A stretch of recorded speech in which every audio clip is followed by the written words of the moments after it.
here's your host, Sam Roberts. Yes. Mick Foley, my guest on After Opie and Anthony Live, although I was getting tweets, people were asking me if I still get psyched when wrestlers, mention me. And I like that you had the decency to call this show what it should be called. You said on your Facebook, I'm sticking around at 10 to do the Sam Roberts Show. Was I wrong? No. But no. it is the Sam. I mean, my name's Sam Roberts. What do my people show. usually call it? Well, they used to call it After Opie and Anthony Live because when it was pitched, it was supposed to be like a Opie and Anthony after show where we talk about but it stopped being that a long time ago.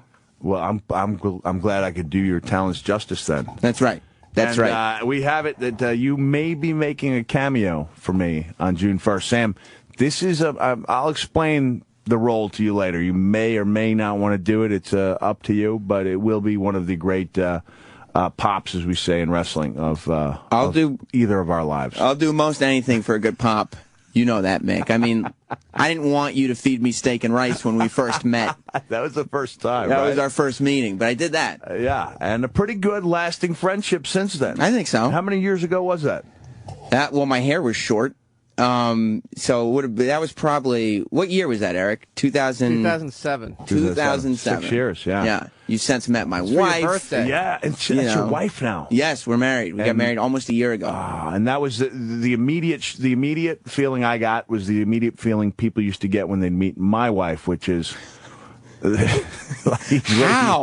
Why? How? I'm sorry. I was told I had some friends at Universal Studios who got to know after we had originally visited there, and they said that the topic of conversation was, okay, that guy's either like a drug dealer, yeah, he's got a lot of money, or he's just really well endowed. It's one of the three. Which is not like, even though they're saying you shouldn't be with this woman, it's a complimentary thing. It is a very complimentary thing. It doesn't get old for you? You've been married for over 20 years. You want to be the guy who outkicks his coverage. You don't want to be the guy where people go, geez, couldn't he have done better than that? And I feel like it raises your stock. Like, people have low expectations. Yeah. Okay, there must be something I don't see then.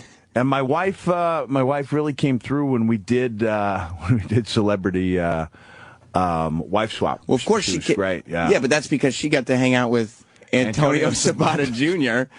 I mean, most women would be good sports about that, I would think. But she was very wise, and and she was able to talk to Antonio about their maybe giving the girl a little bit more freedom. That you might not need 6 pages of rules, and she's got big boobs, so it worked out well for television. So everything was good. Speaking of television, and you're putting your family on TV. How do you feel about your family kind of wrestling fans?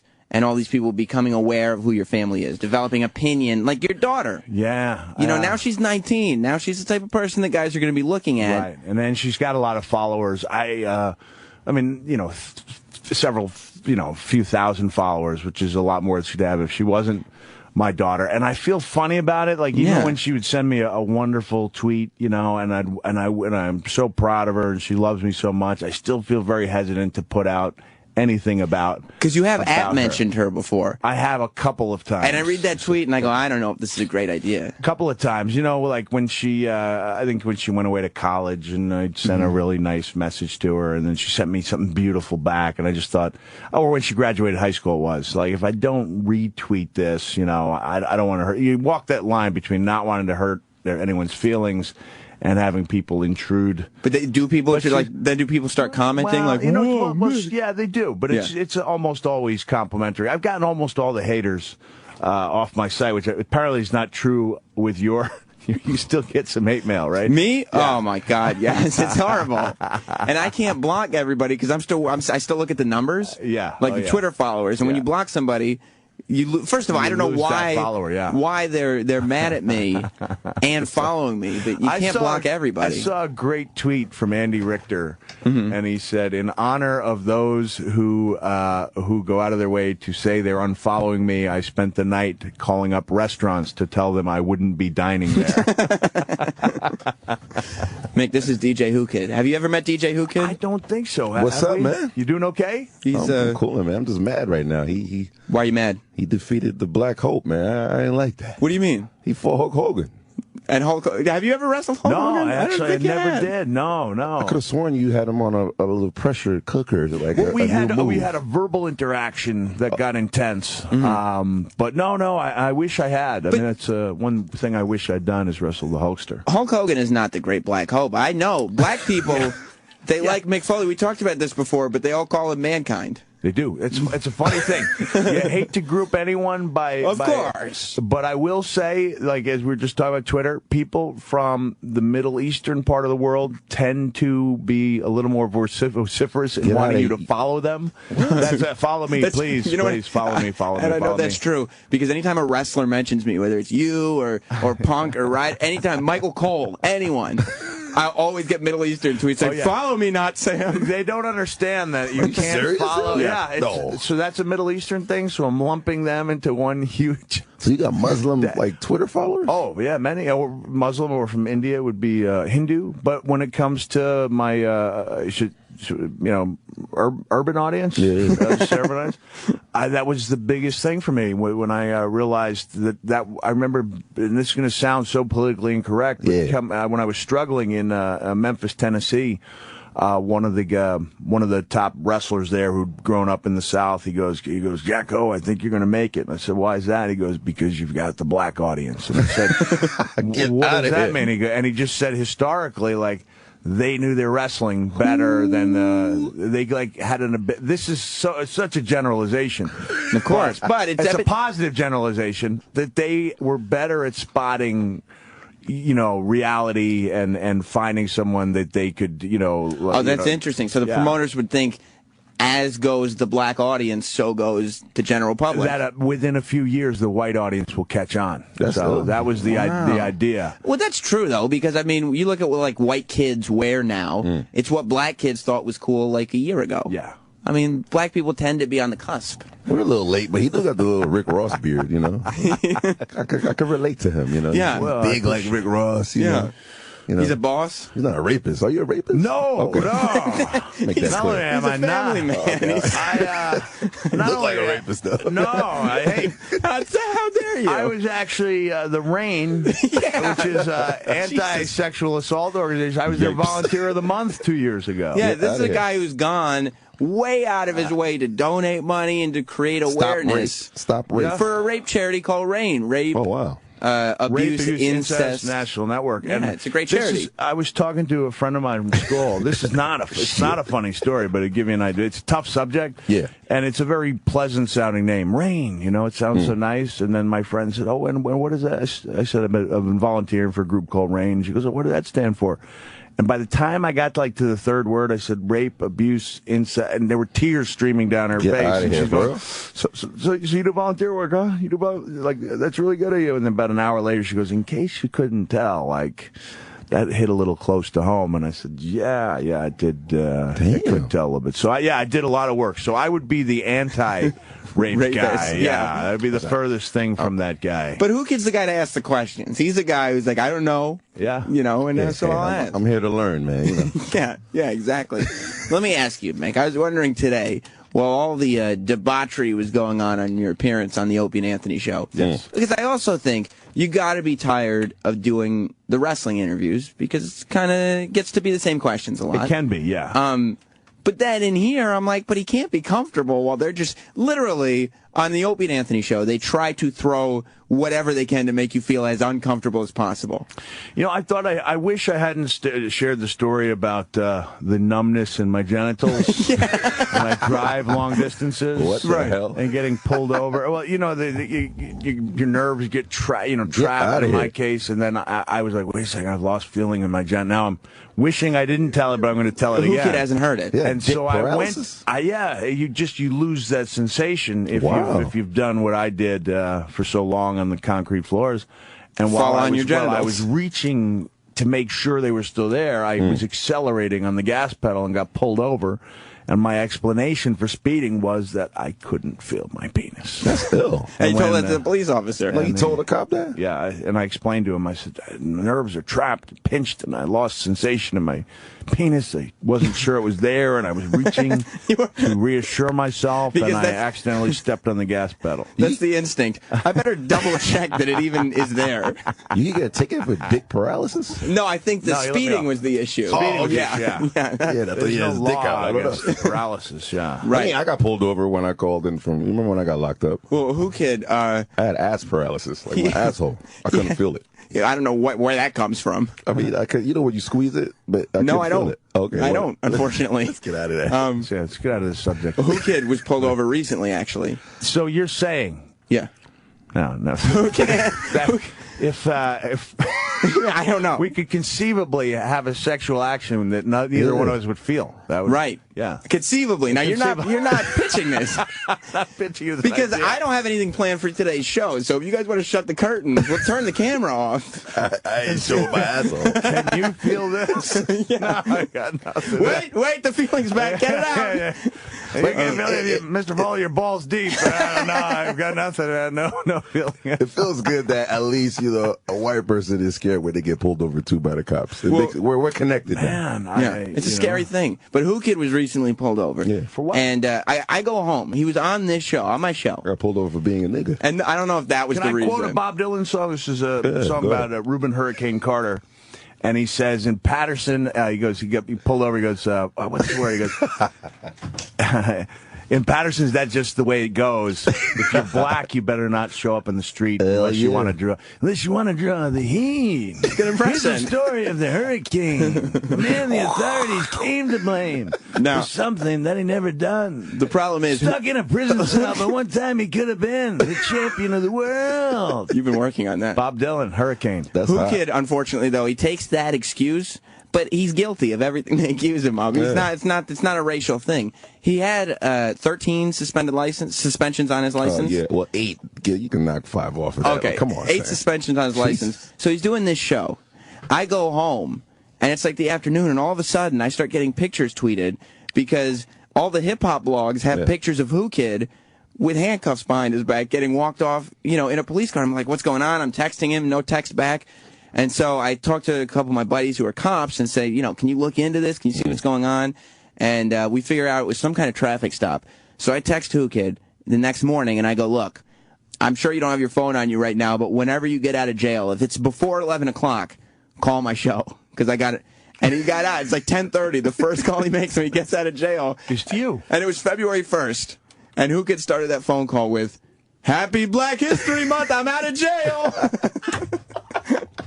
It was a traumatizing thing. It was. I went through central booking, and I was bumping that Fandango freaking mixtape in my car. You were. And then that's why I got pulled over, man. Me and him is doing music together. I got him on a song with Tupac. Josh Matthews gave DJ Whoo Kid a shout-out on SmackDown. Oh, he did? No kidding. He said Fandango's theme music is played by all these DJs across the country. You're killing that shit. And he mentioned DJ Whoo Kid's name. So I got him on a record with Tupac now. He's the most gangsters guy in the black community, so I combined it with a little Spanish, moisture. Fandango. I like that. I noticed, Mick. Yes. You've made a fashion choice. And, you're very known for wearing plaid. Yeah. But you came in today, and Owen A didn't mention this. You've given up the plaid in favor of a Hawaiian shirt. Yeah, I thought it's not just any Hawaiian shirt. It's a Santa Claus surfing. Oh. I'm going double Santa today. You've taken this Santa thing to new levels. It's not like it used to be with you. When you go double Santa, you are making a statement. Yeah. I like that shirt. Yeah, thank you. I've got an extra one of these. Let me Will you get wear one. This bad boy? Yeah. Wanted, naughty, or nice. Saint Mick, and might as well throw in the plug if you don't mind. Please.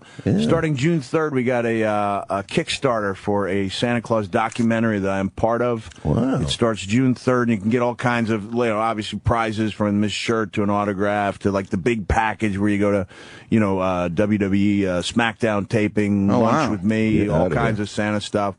And that's at IamSantaMovie.com starting June 3rd. It starts on June 3rd. If that dick, Zach Braff, can make like $2 million on Kickstarter, you could throw Mick Foley something. Of course. Yeah, maybe give it a mention. I'd be glad to get you one if we get to Can we get somebody to get my bag in here? We'll do it on air. I just gave Jeffrey Campbell. I'll wear that shirt today to the club. Yeah, somebody's going to get his bag. Yeah, the Santa thing is a whole new level because you got the double Santa shirt on today. You get inducted into the Hall of Fame. Now, I know your wrestling career obviously very well. And for a long time, you were sitting there and you're doing all the crazy stuff and falling on barbed wire boards and jumping off cages and everything. And you said when you started doing the silly stuff that at one point you were worried that people would remember you as just the guy who pulls a sock out of his pants. Now, you've gone so far in the opposite direction that when this moment comes, that these wrestlers say, when I got inducted into the Hall of Fame, it was my moment. You see some of these guys, they wear their Hall of Fame ring everywhere. Who walks out on stage along with Mick Foley in Madison Square Garden, the building where he saw the match that shaped his career? Snooker, Morocco in a cage. Damn. Who walks out on stage to honor Mick Foley? And I'm sure it was by your request. But Santa Claus. Santa Claus, yeah. in the middle of it's April. The real, by the way, right the real Santa Claus. You can contact him at Santa Claus Way. But here's the deal. This is a story I'll tell. It was insane. Caroline's. There's the story to it, but I went up to Mr. McMahon. Granted, I'm giving away a little bit of my story here, but I said, Vince, I never actually had like pyrotechnics or any type of fancy exit or entrance in my career. And he goes, yeah, I understand. I go, and this is a really important building to me. This is where I used to hitchhike to, take trains to, where I saw a snooker jump off the top of the steel cage. He goes, yes, I understand. And I said, well, when I leave the stage, I'd like to ascend into the rafters on a sleigh with Santa Claus. That was your pitch? That was my pitch. And when they wouldn't know and it didn't work, they said, no, we're not going to do that. He wanted to get on a sleigh and go up into the into the rafters. Yeah. And so what I had to do is I had to put Santa on my guest list. So when WWE Talent Relations was okay, let's hear this ticket list. I said, okay, I need 6 for Foley, as my family was there. Now, I had did Vince tell you we're not going to do that? He said, that's not going to happen. Can't do that. So I still think the only reason they allowed him to come out at the end is they probably said, give him what he wants. God damn it, he brought Santa Claus with him. This is what happened. I had to go to Talent Relations and request the tickets. I said 6 for Foley, 4 for Imbriani, childhood friend. And then I said, I need 2 for Santa Claus. And she went, okay, what's his name? I said, well, it's Santa Claus. She goes, no, I know, I understand you're bringing Santa Claus. What's his name? And I said, it's Santa Claus. Like legally, that's his name. Legally changed it. Yeah, that's crazy. Yeah, wow. Yeah, he's the real deal, man. He lives the gimmick, as they say. Yeah. So he came out. And he's did that hardcore.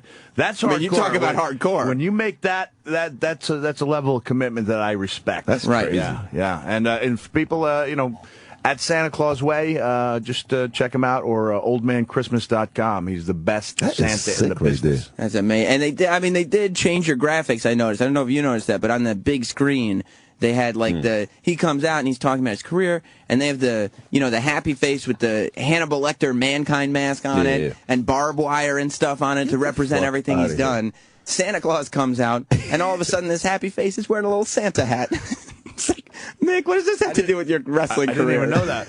Last night I was supposed to be on Artie Lang's show, and Colin Quinn was hosting for him, and I had actually brought this specialty shirt. Yo, that's hard. Yeah, right, you smell like beef and cheese. You don't smell like Santa.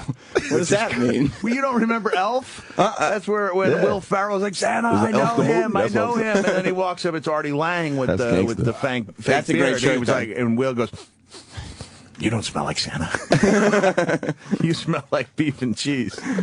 It's a specialty item. Let me see. That's great. We got an XL. Is that going to fit you, my man? I go to Europe a lot, and I hang with a lot of like. So you're saying you need a schmedium? I need like a large or something. Well, I can get you that. Well, do this. Just throw it in the dryer. Let me see. For now. Yeah.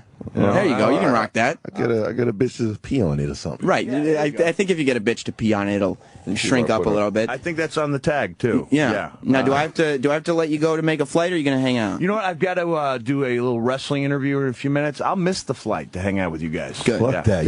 Good. And besides, it's not like you're going to be sitting there in that wrestling interview thinking, "Oh my God, we were all having such a good time. What did I do this Just for?" to prove to you that I'm not all Santa all the time. Here's my other shirt. Santa's barbecue. That's Come on. Apparently, I am all Santa all the time. Is this your luggage? This is what you have to. This is what you have to wear. Look at that. That actually works. That's a small Good, XL, man. Looking good. And you'll throw that up on your Instagram, right, Whoo Like Kid? a blood, like about to kill somebody. I will, Yeah. man. Well, can we take a photo that you can then send to me since I don't have a camera? Oh yeah, absolutely. We'll take it. Appreciate We'll take it Get after some this. bitches from this shit. All right. I think you will. I think you will be able to. Some Santa hoes in the Now- club tomorrow. All right? That's right. That's right. Mick, you just found out.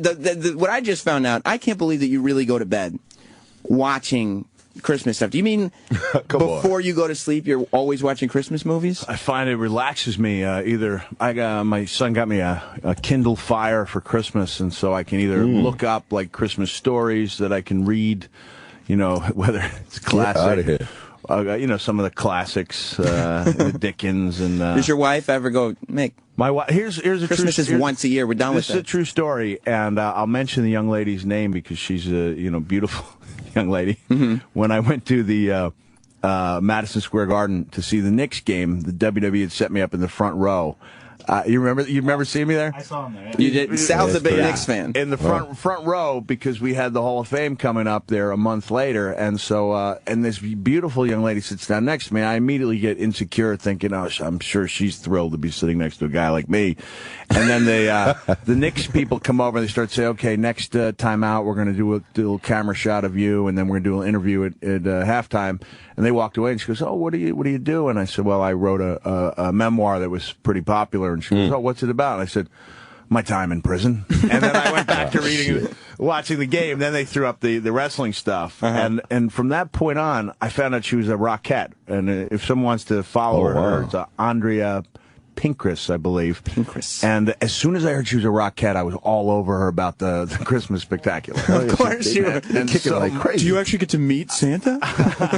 So my wife, when I get home, I didn't realize that if you talking to a beautiful woman in the front row, you will be seen on camera talking to a beautiful woman in the front row. And when I got home, my wife was like, "How was the game?" I said, "It was good." She goes, "Didn't look like you were watching the game." And I said, "What do you mean?" She goes, "Well, look like you were talking to that girl the whole game." I said, I guess I was. She said, "What were you talking about?" I said, "Santa Claus." She goes, "For 2 hours?" I said, "Santa Claus." She goes, "Really?" I said, "I was talking about Santa Claus." And at that point, she looked into my eyes, saw my soul, and knew I was speaking the truth. You're not going to lie about Santa Claus. No, if you're doing something you shouldn't be, you're not going to bring Santa Claus into I might it. go You don't somewhere look like a else. cheater. You don't look like a cheater, man. Although you are, you bring up talking to this girl on the game, you are like a shameless flirt, I feel like, because you always are posting pictures of you and the wrestling girls, all your best friends with all the divas. And porn stars. And So, porn stars, yeah, you're always bringing up Christy Canyon and all your favorite porn stars, and you meet them, and but you're the nice guy with them. I am. Which could be, just like a scumbag move where you're waiting to get them alone, and then I'm not.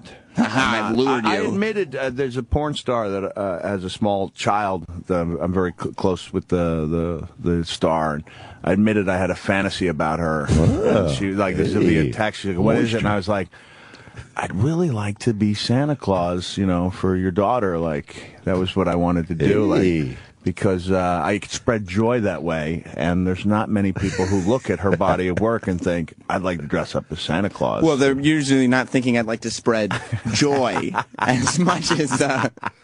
But does your wife ever say, like, "Mick, who do you think you are? You're just walking around hanging out with hot women all day? Like, do you have to be friends with every hot woman you no, meet?" she doesn't. She doesn't mind. Because Or is she knows thinking- I worked really hard for the money I have, and that I would do about anything not to give her half of it.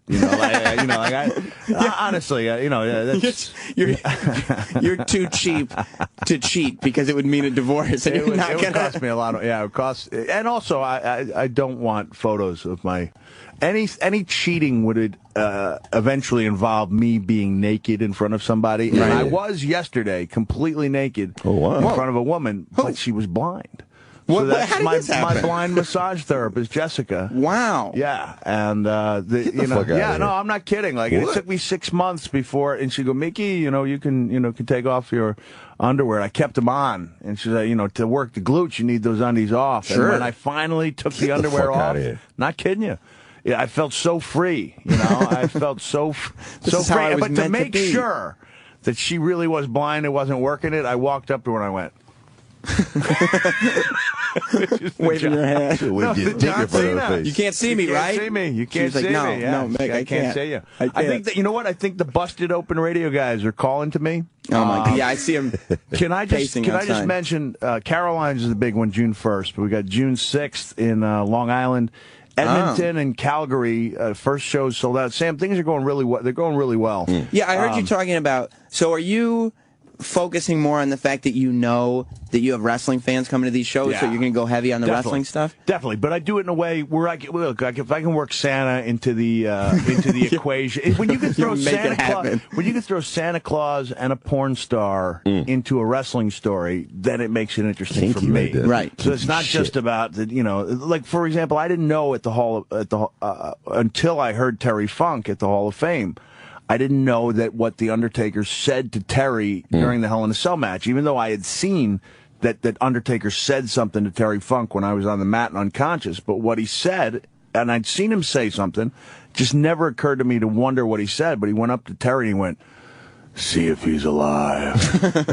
And all of a sudden, it's like now I've got a new story. Now it's not the old story. Now it's Terry Funk coming back and going, "He's still breathing." And that was when the Undertaker chokeslammed Terry, and Terry's shoes came off. Yeah, he chokeslammed him out of his shoes. Out of his shoes. And I have to tell you this. You bring up Terry Funk, and it reminds me that we were talking about people, getting hate messages on Twitter. But I have a lot of supporters on Twitter. Of course. And I was very proud of my fans because you put out this tweet before you were getting into the Hall of Fame. And by the way, last time we spoke, if you remember, you and I were doing an interview, and that's where you started your own rumor that you would like to be inducted. Oh, yeah, I did start that rumor. Yes. Yeah. But you send out to your Twitter followers, who do you think should induct me into the Hall of Fame? Yeah. And I didn't know you had tweeted that out until I started reading my mentions from all the people that were tweeting you going, obviously it should be not Sam inducting you into the Hall of Fame. And I'm sitting there, I might have a chance at this. Considering that's a lot of votes. Firestorm of, I don't want to say hatred, but anger that Maria Menounos got inducting Backlund.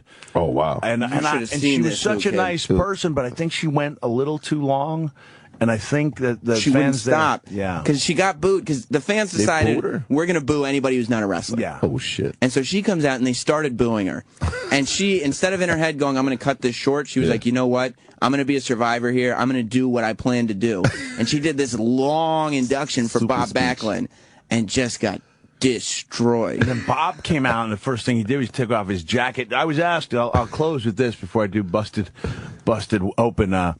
I was asked, like, what a Hall of Fame induction speech was I looking forward to the most? And I said, I remember wrestling this guy named Rotten Ron Starr in Alabama, and he was this old grizzled veteran with scars all over his face, and not a well-known guy, but the first guy that took me all over the arena brawling, so I learned a lot from him. And when I watched the video back at Continental Championship Wrestling, the announcer went, "This one could go anywhere. It could go anywhere." And I said, that's why I'm looking forward to Bob Backlund's speech, because this one could go anywhere, and it did. It went everywhere. Listen, I got to run, but if guys want to check out, like I said, Edmonton, Calgary, New York, Long Island, Dayton, Cincinnati, a whole bunch of places, Atlanta. My God. RealMickFoley.com and click on events. It will be better than you're expecting. And I will be at Caroline's next Sunday. Maybe playing the most pivotal role of your career. This is going to be huge. All right, it's going to be huge. All right, well, brother. thank you, Thank Mick. you. Thanks for take wearing the shirt, man. Sporting. Sure, Can we take a photo? Yeah, we're about to do that right now. Take a photo with Whoo Kid. I was just going to tell. Mick Foley's the guy who knows about shaving, and he knows that your razor doesn't need a vibrating handle. He knows it doesn't need a back scratcher, 10 blades. Seriously, have you noticed the price you pay for new razor blades? Is that in pesos? No. It's in dollars. You're doing this every month for the rest of your life. This is your Dollar Shave Club moment, and it's time for you to join all the After Opie and Anthony Live listeners who've discovered DollarShaveClub.com. Listen, here's what all the buzz is about. It's like found money. All us guys, well, I'll see you later, Mick.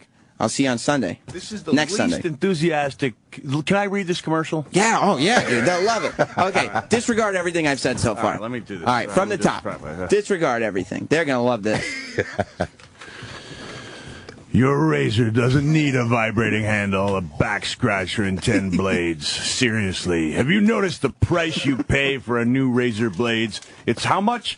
Is that in pesos? Nah, and you're nigga. doing this every month for the rest of your life? This is your Dollar Shave Club moment. It's time to join all the Opie and Anthony listeners who've discovered DollarShaveClub.com. Whoa! Listen here, you sons of guns. Here's what all the buzz is about. It's like found money. All you guys want is a great shave without shelling out $20 month after month after month after month. Yeah, Dollar Shave Club is genius. You'd be crazy not to do this. You son of a bitch. You send them a couple bucks a month and they deliver amazing quality razor blades right to your door. Yeah, nigga. You save a fortune. You save a fortune. Shave your ass. Yeah! Plus, you always have fresh blades on hand. No more nicking up your face with old blades because you can't afford or forgot to buy new ones. Join the rest of the Opie and Anthony listeners and get a great shave. And give your cash at DollarShaveClub.com. Wow! DollarShaveClub.com. Wow! DollarShaveClub.com. Mankind, everybody. We'll see you on Tuesday. Thank you, Mick Foley. great. Thanks. Goodbye, everybody.